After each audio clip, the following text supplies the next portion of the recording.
Assalamualaikum warahmatullahi wabarakatuh. Jumpa lagi di channel Ruang Nusantara. Baik, tidak usah berlama-lama, mari kita simak bersama-sama ceritanya.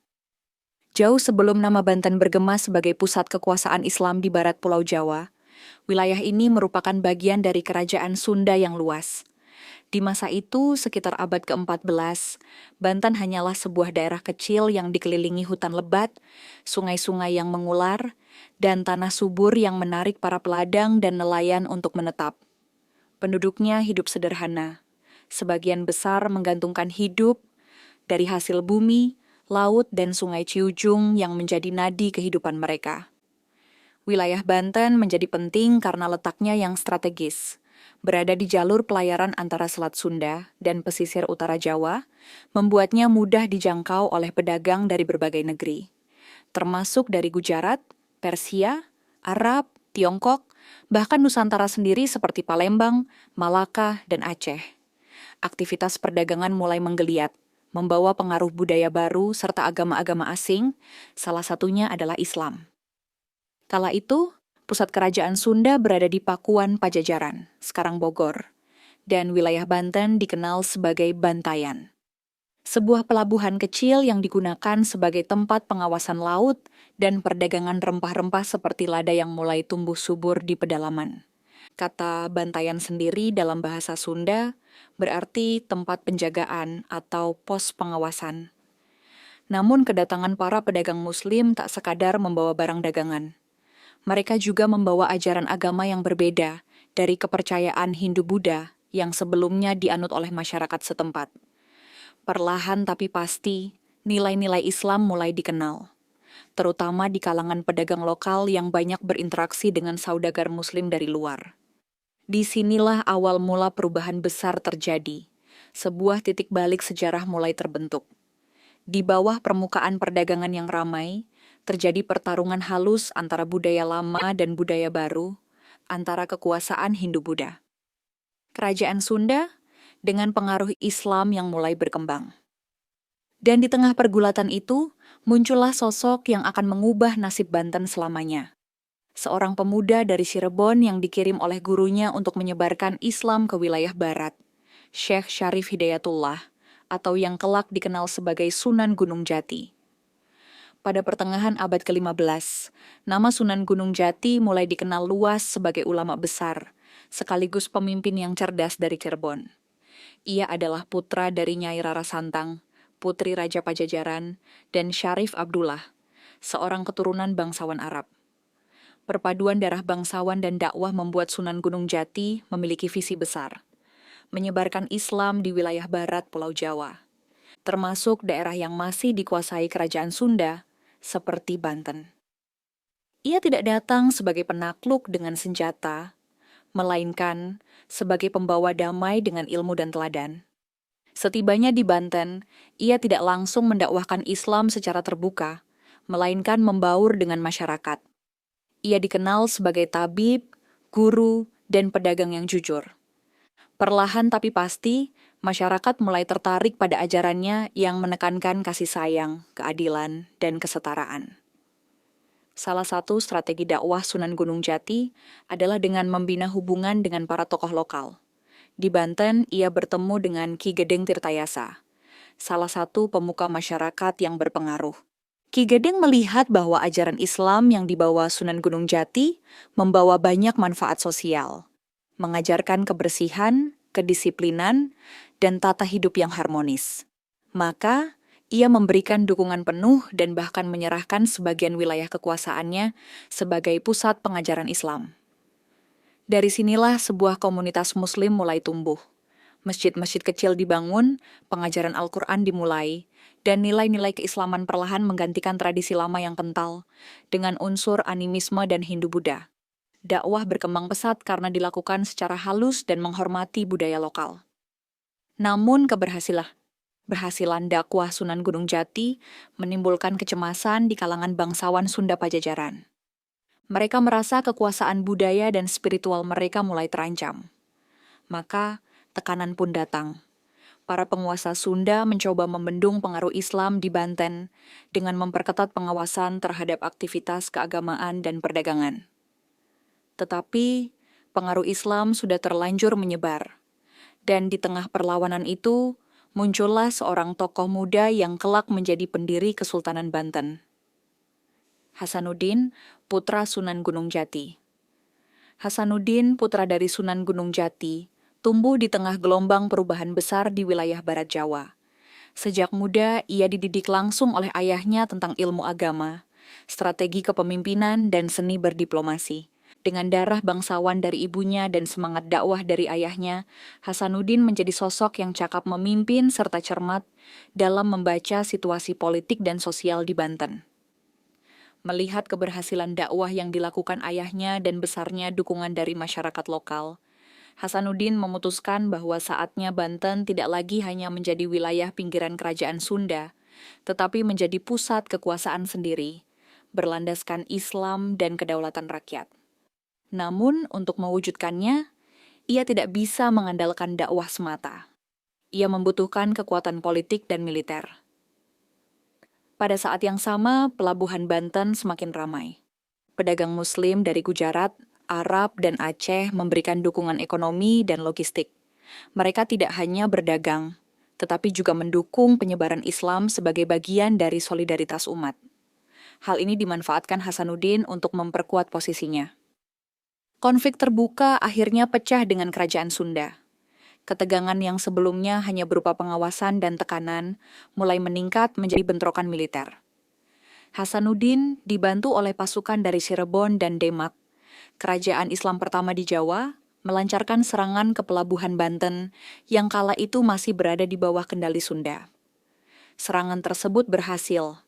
Dengan jatuhnya pelabuhan ke tangan pasukan Hasanuddin, maka resmilah berakhirnya pengaruh kerajaan Sunda di wilayah itu.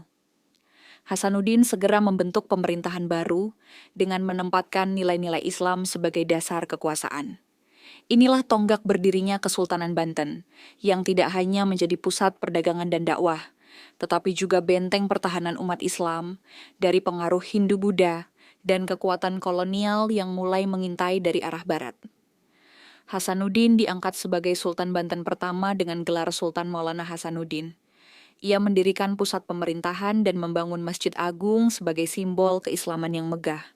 Banten pun berubah dari pelabuhan kecil menjadi kota strategis yang disegani di mata Nusantara dan dunia.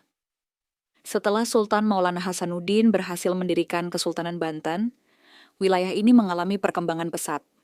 Letaknya yang strategis di jalur pelayaran internasional menjadikannya pelabuhan penting di Asia Tenggara. Kapal-kapal dari Tiongkok, India, Arab, Turki, bahkan Eropa mulai berdatangan, menukar rempah-rempah dan hasil bumi Banten dengan kain, logam, dan barang-barang mewah dari luar negeri. Banten menjadi kota pelabuhan kosmopolitan. Pasar-pasarnya ramai, bahasa dagang yang digunakan pun beragam. Tetapi meskipun terbuka terhadap pengaruh asing, Kesultanan Banten sangat menjaga kedaulatan dan nilai-nilai Islam dalam pemerintahan. Sultan Hasanuddin dan para penerusnya membangun sistem administrasi yang rapi, jaringan jalan, dan memperkuat pertahanan di pesisir. Kemajuan Banten dengan cepat terdengar hingga ke telinga bangsa-bangsa Eropa yang sedang berebut dominasi perdagangan di Asia, terutama setelah jatuhnya Malaka ke tangan Portugis pada tahun 1511. Portugis yang awalnya ingin menjalin hubungan dagang dengan Banten, ternyata juga membawa misi untuk menguasai jalur rempah-rempah.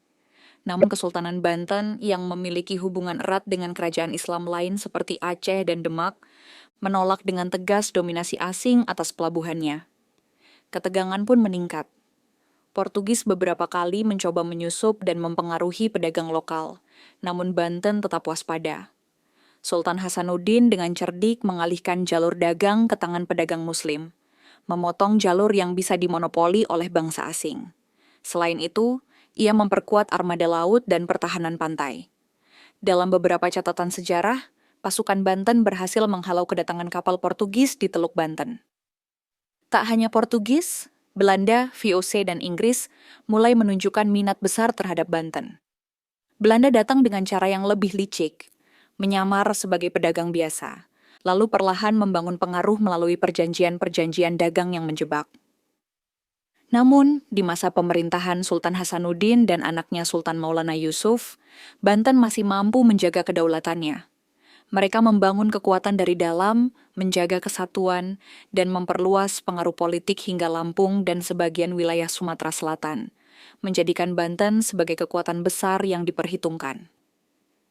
Puncak kejayaan Kesultanan Banten tercapai pada masa pemerintahan Sultan Ageng Tirtayasa, yang memerintah dari tahun 1651 hingga 1683. Ia adalah keturunan langsung dari Sultan Maulana Hasanuddin, cucu Sultan Maulana Yusuf, dan merupakan pemimpin yang memiliki visi besar untuk menjadikan Banten sebagai kerajaan Islam yang makmur, mandiri, dan bebas dari cengkeraman kolonial asing. Sultan Ageng Tirtayasa bukan hanya seorang pemimpin spiritual, tetapi juga negarawan ulung. Di bawah kepemimpinannya, Kesultanan Banten membangun sistem pertanian irigasi yang maju, memperkuat industri galangan kapal, serta mengembangkan jalur perdagangan internasional yang terbentang dari Tiongkok, India, Timur Tengah hingga Eropa. Bahkan Kesultanan Banten pernah mengirim utusan diplomatik ke Perancis dan Turki, menunjukkan bahwa Banten bukan kerajaan kecil yang bisa diremehkan. Dalam negeri, ia menerapkan hukum Islam secara konsisten dan memperkuat peran ulama dalam pemerintahan. Ia juga menjamin kebebasan beragama bagi komunitas asing yang berdagang di Banten selama tidak mengganggu tatanan negara. Kebijakan ini menjadikan Banten sebagai pelabuhan yang sangat disukai para pedagang. Namun keberhasilan ini membuat VOC Belanda gelisah. Banten dianggap sebagai penghalang utama dalam ambisi VOC untuk menguasai jalur rempah-rempah dan monopoli perdagangan. Berbagai taktik pun dilakukan Belanda, termasuk adu domba dan infiltrasi ke dalam istana. VOC berhasil mempengaruhi putra Sultan Ageng, yaitu Pangeran Haji, yang kemudian diadu dengan ayahnya sendiri. VOC menjanjikan kekuasaan kepada Pangeran Haji, asal ia bersedia bekerja sama dengan Belanda. Terjadilah konflik internal antara ayah dan anak, yang dikenal sebagai Perang Saudara Banten. Salah satu babak paling menyedihkan dalam sejarah kesultanan ini. Meski Sultan Ageng Tirtayasa berjuang dengan gagah berani, akhirnya ia ditangkap pada tahun 1683 setelah pasukannya dihancurkan oleh gabungan kekuatan VOC dan Pangeran Haji. Ia dipenjarakan di Batavia hingga wafat pada tahun 1692. Kepergian Sultan Ageng menjadi awal kemunduran Kesultanan Banten. Sejak saat itu, VOC mulai mencengkeram Banten secara politik dan ekonomi. Setelah ditangkap dan dipenjarakannya Sultan Ageng Tirtayasa oleh VOC, awan gelap mulai menyelimuti Kesultanan Banten. Kemenangan politik VOC yang berhasil mengadu domba antara Sultan Ageng dan putranya, Pangeran Haji, menjadi titik balik kemunduran kerajaan yang dulunya disegani hingga negeri seberang lautan. Pangeran Haji memang akhirnya naik takhta dan memimpin Banten. Namun harga yang harus dibayar sangat mahal. Ia menjadi boneka VOC. Banyak keputusan penting yang diambil bukan berdasarkan kehendak rakyat Banten, melainkan atas tekanan dan kepentingan Belanda. Hak istimewa VOC dalam urusan perdagangan, pelabuhan, dan bahkan pengangkatan pejabat istana menjadi bukti bahwa kedaulatan kesultanan telah tercabik. Satu persatu pelabuhan yang dulunya bebas berdagang dengan pedagang asing, kini harus tunduk pada sistem monopoli VOC. Banten kehilangan mitra dagang dari Persia, India, dan Arab, karena VOC hanya memperbolehkan perdagangan lewat tangan mereka. Akibatnya, ekonomi Banten menurun drastis. Para pedagang lokal bangkrut, petani kehilangan pembeli, dan rakyat kecil mulai merasakan beban hidup yang berat. Tak hanya itu, banyak bangsawan dan ulama yang loyal kepada Sultan Ageng ditangkap, diasingkan, atau bahkan dibunuh secara diam-diam oleh agen-agen VOC.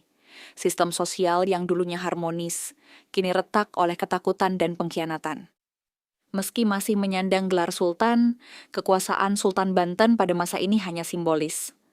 VOC mendirikan benteng-benteng di sekitar kota pelabuhan, membangun kantor dagang yang sebenarnya menjadi pusat kendali mereka, dan secara perlahan membentuk pemerintahan tandingan yang dikendalikan dari Batavia. Masyarakat Banten mencoba bertahan.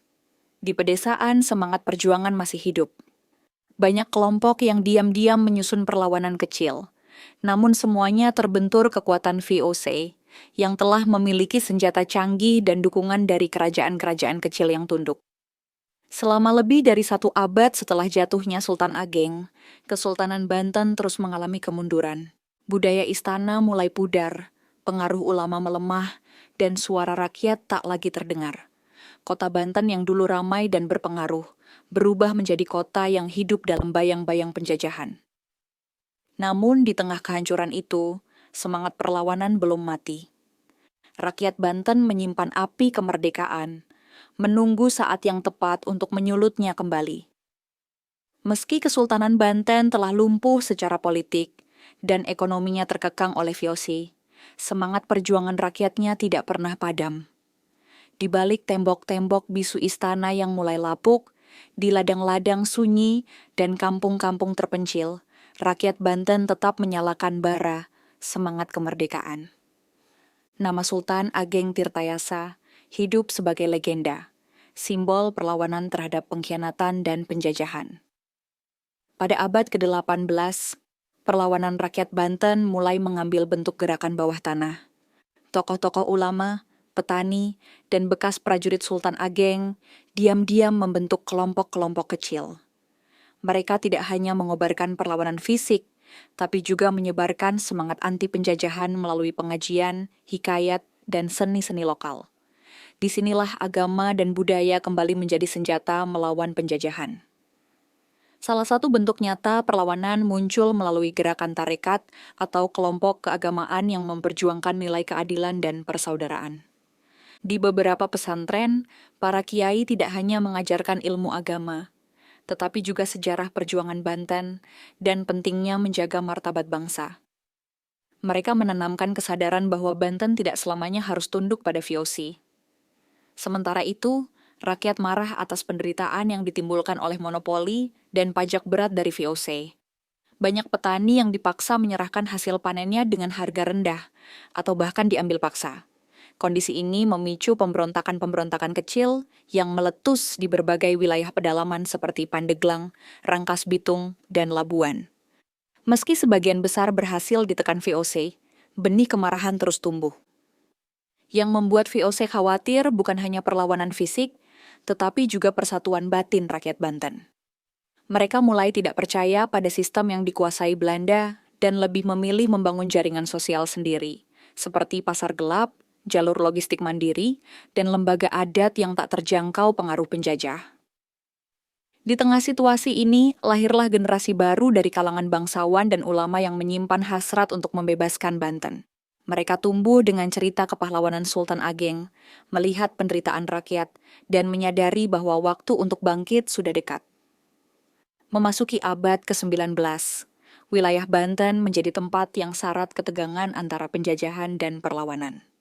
Setelah 1 abad hidup dalam bayang-bayang kekuasaan VOC dan kemudian Hindia Belanda, rakyat Banten semakin menyadari bahwa penjajahan hanya akan berakhir jika mereka bangkit secara kolektif. Di tengah kondisi ini, lahirlah generasi baru yang mewarisi semangat perjuangan Sultan Ageng Tirtayasa. Mereka bukan hanya para bangsawan keturunan istana, tetapi juga para ulama, petani, pedagang, dan santri yang merasakan langsung penderitaan akibat kolonialisme. Mereka terinspirasi oleh semangat Islam yang menolak ketidakadilan dan menggunakan nilai-nilai agama sebagai dasar untuk menggalang kekuatan. Salah satu gerakan penting muncul melalui pesantren-pesantren tradisional, yang diam-diam menjadi pusat perlawanan ideologis. Disinilah tokoh-tokoh seperti K.H. Tubagus Ismail, K.H. Syamun, dan lainnya mulai dikenal. Mereka tidak hanya mengajarkan tafsir Al-Quran atau fikih, tetapi juga menanamkan semangat nasionalisme dan perlawanan terhadap kezaliman Belanda. Para ulama ini mengembangkan strategi dakwah yang disisipkan dengan semangat kemerdekaan. Lewat pengajian keliling, pertunjukan debus, dan seni wayang golek khas Banten, mereka menyampaikan pesan perlawanan secara terselubung. Bahkan dalam pertunjukan rakyat, tokoh jahat yang identik dengan penjajah sering dikalahkan oleh pahlawan lokal yang bijak dan berani. Selain melalui dakwah, perlawanan rakyat mulai lebih terorganisir. Kelompok-kelompok tani mulai membentuk aliansi tersembunyi, saling membantu logistik, menyebarkan informasi rahasia, dan bahkan merencanakan sabotase kecil terhadap pos-pos Belanda. Gerakan bawah tanah ini tumbuh luas, meskipun selalu diawasi ketat oleh aparat kolonial. Yang menarik, para pejuang Banten tidak hanya mengandalkan kekuatan fisik. Mereka mulai menyadari pentingnya pendidikan dan pengetahuan modern. Beberapa di antara mereka bahkan belajar keluar daerah, kembali membawa ilmu baru dan memperkuat gerakan dari dalam. Gerakan ini perlahan membentuk jalinan yang kuat, semangat Islam, kesadaran sejarah Banten, dan strategi perlawanan kolektif. Rakyat tidak lagi merasa sendiri. Mereka tahu bahwa di setiap desa selalu ada seseorang yang masih menjaga api perjuangan. Tahun 1888 menjadi saksi meledaknya salah satu pemberontakan terbesar dalam sejarah perlawanan rakyat Banten terhadap kekuasaan kolonial Belanda. Peristiwa ini dikenal sebagai pemberontakan petani Banten dan menjadi penanda bahwa ketidakpuasan rakyat terhadap penjajahan telah mencapai titik didih. Akar dari pemberontakan ini bukanlah semata-mata kemiskinan atau kelaparan, tetapi lebih dalam, keterhinaan yang dirasakan rakyat terhadap penindasan yang terus-menerus. Pajak yang mencekik, kerja paksa yang memeras tenaga, dan perlakuan semena-mena terhadap ulama dan tokoh masyarakat, menciptakan amarah yang tak lagi bisa dibendung. Para ulama menjadi motor utama pemberontakan. Salah satu tokoh kunci adalah K.H. Wasid, seorang ulama karismatik dari kampung Beji Serang. Ia dikenal sebagai guru spiritual dan pemersatu berbagai kelompok masyarakat. Bersama rekan-rekannya seperti K.H. Tubagus Ismail dan K.H. Sanusi, mereka menyusun rencana besar, menggerakkan rakyat secara serentak untuk menyerang pos-pos Belanda dan merebut kembali martabat yang telah diinjak-injak. Pergerakan ini dirancang dengan cermat.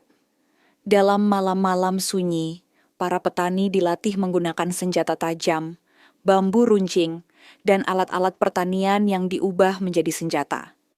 Informasi disebarkan melalui isyarat rahasia di pengajian dan lewat simbol-simbol di musyala dan surau. Pada malam tanggal 9 Juli 1888, pemberontakan pecah. Ratusan rakyat menyerbu penjara dan kantor pemerintahan kolonial di Serang dan sekitarnya. Mereka meneriakkan takbir dan menerjang tanpa rasa takut. Meski bersenjata sederhana, semangat mereka meluap seperti gelombang besar yang menabrak tembok kekuasaan Belanda. Namun Belanda yang sudah lama mencium gelagat pemberontakan itu segera mengirim pasukan tambahan. Dalam waktu beberapa hari, mereka melakukan penyisiran ke desa-desa, menangkap ribuan orang, dan membantai mereka yang dicurigai terlibat. Banyak tokoh ulama yang dieksekusi di tempat, sementara yang lain dipenjara atau dibuang ke luar Jawa. Pemberontakan memang berhasil dipadamkan. Tetapi api perlawanan justru semakin menyala. Rakyat melihat betapa takutnya Belanda terhadap kekuatan persatuan dan betapa pentingnya mempertahankan warisan leluhur seperti yang dilakukan oleh Sultan Ageng Tirtayasa. Pemberontakan petani Banten 1888 menjadi inspirasi bagi gerakan perlawanan di tempat lain di Nusantara, termasuk Tegal, Cirebon, dan Priangan. Para pejuang mulai sadar bahwa kemerdekaan harus diperjuangkan dengan darah dan kesadaran bersama. Memasuki abad ke-20, Banten tidak lagi sekadar dikenal sebagai wilayah bekas kerajaan Islam. Ia telah menjadi simbol perlawanan yang tak kunjung padam terhadap ketidakadilan. Setelah pemberontakan petani 1888, kekuasaan kolonial memang menguatkan cengkeramannya, namun itu tak menghalangi munculnya kesadaran nasional yang tumbuh cepat, terutama di kalangan pemuda dan intelektual. Banten memasuki era baru, era kebangkitan nasional. Tokoh-tokoh pergerakan mulai menyebarkan gagasan bahwa kemerdekaan tidak bisa dicapai sendiri-sendiri, tetapi harus melalui persatuan seluruh rakyat Indonesia, dari Sabang hingga Merauke. Ide ini menyebar hingga ke pelosok kampung Banten lewat surat kabar, ceramah, dan organisasi pergerakan. Organisasi seperti Sarekat Islam, yang berdiri pada 1912, mulai aktif di wilayah Banten. Banyak tokoh muda Banten yang terlibat, memadukan semangat keislaman dengan nasionalisme. Mereka menyebarkan pendidikan, membentuk koperasi rakyat, dan menolak sistem tanam paksa. Salah satu tokoh penting dari Banten yang bersinar di kancah nasional adalah KH Syamun, ulama muda visioner yang kelak menjadi Bupati Serang dan pejuang kemerdekaan. KH Syamun menempuh pendidikan ke Timur Tengah dan membawa pulang semangat pembaruan. Ia mendirikan pesantren modern Al-Khairiyah di Citangkil, Cilegon, yang tidak hanya mengajarkan agama, tetapi juga ilmu pengetahuan umum, sejarah dunia, dan nasionalisme.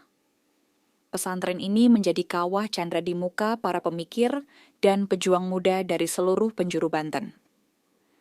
Tak lama setelahnya, Banten juga mulai merasakan dampak dari Gerakan Partai Nasional Indonesia, PNI, Muhammadiyah, hingga NU.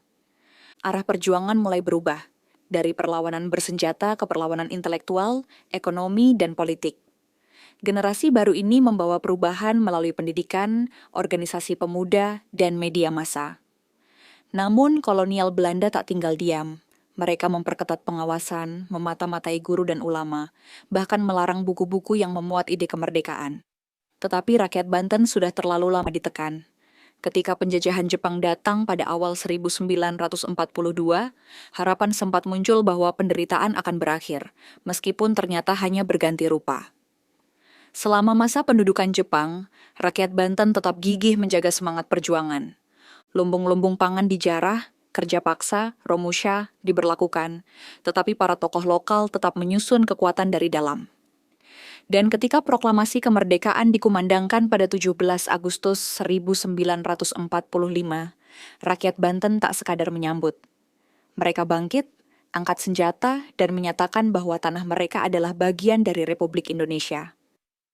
Proklamasi 17 Agustus 1945 membangkitkan semangat rakyat Banten yang telah lama tertekan oleh penjajahan. Berita tentang kemerdekaan cepat menyebar ke pelosok desa dan kampung. Tak perlu waktu lama, rakyat Banten mengibarkan bendera merah putih dan menyatakan dukungan penuh terhadap Republik Indonesia yang baru berdiri. Namun euforia kemerdekaan segera berubah menjadi perjuangan sengit. Belanda yang diboncengi oleh tentara sekutu kembali datang dengan misi reklasering atau pengambilalihan kembali wilayah Indonesia. Bagi rakyat Banten, ini adalah bentuk nyata pengkhianatan terhadap kemerdekaan yang telah mereka rebut dengan darah dan air mata. Di tengah suasana genting itu, tokoh-tokoh Banten kembali muncul ke garis depan. KH Syamun, yang kini menjabat sebagai Bupati Serang, menjadi pemimpin gerakan rakyat. Ia tidak hanya memimpin perlawanan administratif, tetapi juga secara langsung membentuk laskar rakyat, mendirikan markas perjuangan, dan menyuplai logistik bagi para pejuang yang bergerak di hutan-hutan dan pegunungan. Banten menjadi medan pertempuran gerilya yang sengit. Dari Pandeglang hingga Cilegon, dari Rangkas Bitung hingga Labuan, para pejuang rakyat bahu-membahu melawan tentara Belanda yang memiliki persenjataan lebih canggih. Namun semangat juang dan pengetahuan medan membuat Laskar Banten mampu bertahan, bahkan melakukan serangan mendadak yang mengguncang moral musuh. Pertempuran di Anyar dan Cadasari menjadi contoh bagaimana Laskar Banten, yang sebagian besar terdiri dari santri dan petani, mampu melawan pasukan kolonial dengan semangat jihad dan cinta tanah air.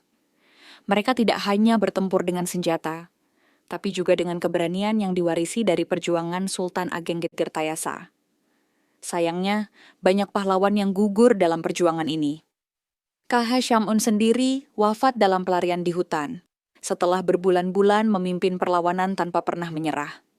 Namanya kini dikenang sebagai pahlawan nasional dan simbol perjuangan rakyat Banten yang tak pernah tunduk. Selama masa revolusi fisik, Banten menjadi benteng barat yang mempertahankan kemerdekaan. Meski terisolasi dan minim bantuan pusat, semangat rakyatnya tidak pernah luntur. Perlawanan di Banten berperan besar dalam menghambat laju Belanda menuju Jakarta dan wilayah barat Jawa lainnya. Setelah pengakuan kedaulatan Republik Indonesia oleh Belanda pada 27 Desember 1949, Banten resmi menjadi bagian sah dari negara kesatuan. Namun perjuangan belum selesai. Wilayah ini harus membangun kembali dari reruntuhan perang, memulihkan ekonomi, dan merekatkan kembali masyarakat yang selama bertahun-tahun hidup dalam bayang-bayang konflik dan penjajahan. Pada awalnya, Banten tergabung dalam wilayah Provinsi Jawa Barat. Meski demikian, masyarakat Banten mulai merasakan adanya ketimpangan pembangunan. Akses infrastruktur, pendidikan, dan pemerataan ekonomi masih tertinggal dibandingkan daerah lain. Padahal, Banten menyimpan potensi besar. Pelabuhan internasional, sumber daya alam, serta posisi strategis dekat dengan ibu kota negara.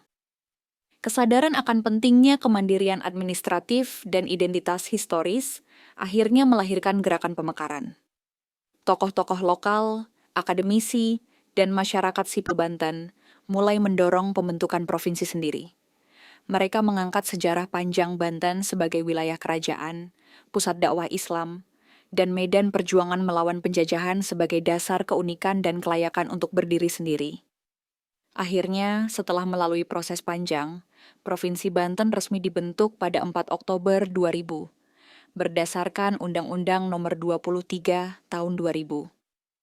Kota Serang kemudian ditetapkan sebagai ibu kota provinsi. Pembentukan ini disambut dengan antusias oleh rakyat Banten sebagai bentuk pengakuan terhadap jati diri mereka.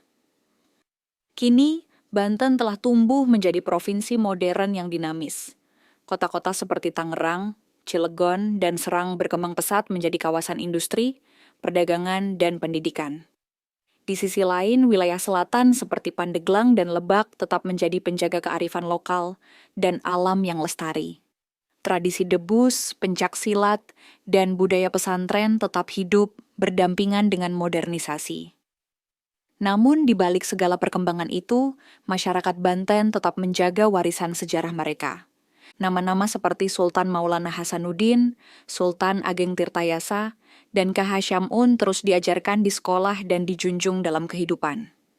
Benteng Spilwijk, Masjid Agung Banten, dan makam-makam sultan menjadi penanda bahwa Banten bukan sekadar tanah, melainkan jiwa dari sejarah panjang peradaban Nusantara.